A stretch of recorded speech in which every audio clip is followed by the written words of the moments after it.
Todd Smith, who's a former airline pilot, told me what it's like to fly a plane in turbulence. We have procedures for various stages of flight, and we have different severities and categories of turbulence. You've got light, medium, and severe. Clearly, severe is the situation requires our most focused approach, and we have actually a specific checklist procedure in the event of severe turbulence.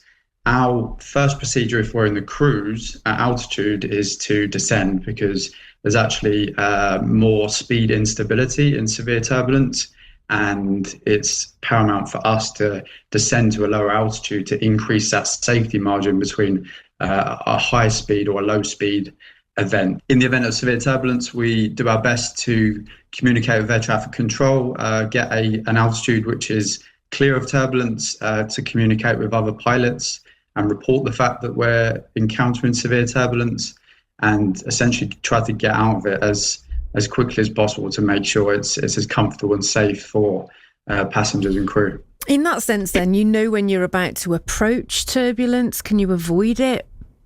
There are different categories of turbulence. A lot of turbulence is created on the approach low to the ground due to buildings around the airports, stormy weather. Turbulence can be created due to mountainous terrain, and the most common form of turbulence, which is increasing, is something called clear air turbulence. And by definition, we can't see it. We do have onboard weather radars to detect turbulence, which is associated with stormy weather, a cloud type known as cumulonimbus, which produces thunderstorms and hail, etc. That's a little bit easier to detect because we can see intensity of moisture within that cloud. I don't like driving in bad weather. I mean, I presume it's the same sort of feeling. Is there a sense of nerves from your perspective? The training helps to mitigate. We are human. We experience nerves, and our nervous systems work the same way as everyone else. So, the reason we train for these events is so that when we're experiencing something that we're not expecting, we can essentially deal with it in a more calm and collected manner.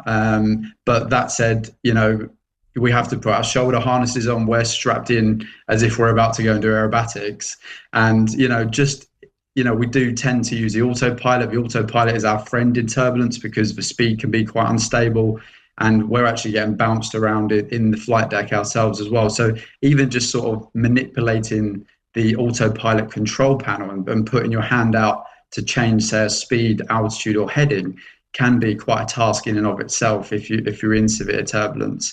It's clearly not pleasant.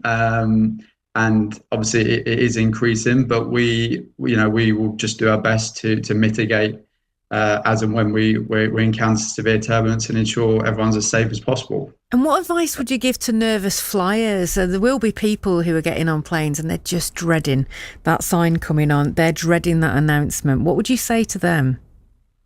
So firstly, the aircraft is absolutely designed for the most severe turbulence it could possibly encounter. The wings have a lot of what's called elasticity built into them. So part of the wing design and testing is where they really bend the wings up and down, and there's almost zero chance of any form of structural failure.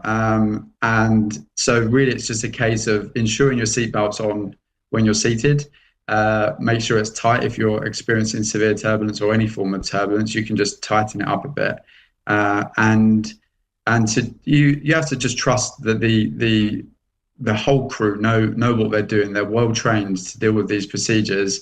And yes, it is uncomfortable. I think a lot of people assume that when you go flying, it's like mostly like a train or a car, and it's relatively smooth. So it is very disconcerting for people, but ultimately we do need to remember that the atmosphere is like the ocean. We do have these channels and rivers of air within the atmosphere, and that's just the nature of flying. So that's Todd Smith, former airline pilot, telling us all about what it's like from their point of view.